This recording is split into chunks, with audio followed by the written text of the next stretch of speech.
Magandang hapon po mga ka-DPPS DVN TV.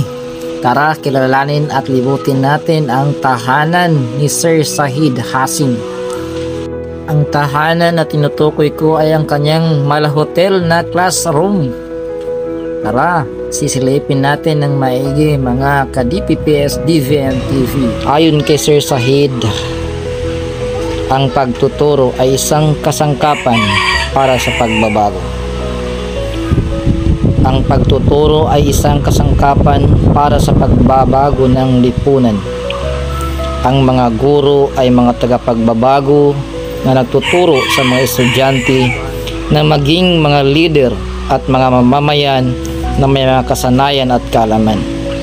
Ang pagtuturo ay hindi lamang pagtuturo ng mga paksa, kundi pagtuturo ng mga halaga at mga kasanayan na dapat taglayin ng mga estudyante. Ang mga estudyante ay mga kinabukasan ng lipunan at ang mga guro ay mga nagtuturo na nagpapakita sa kanila ng daan tungo sa kinabukasan. Bilang isang school head ng Dato Pentililang, ako po ay natutuwa sa nakita kong kanyang kasanayan sa pagtuturo at pagbabago at pagtuturo para sa mga kabataan ng Dato Pentililang Piang Elementary School. Ano ang mga paraan para sa mga guro na maging mga tagapagbabago? Paano dapat magturo ang mga guro para mapabuti ang mga estudyante?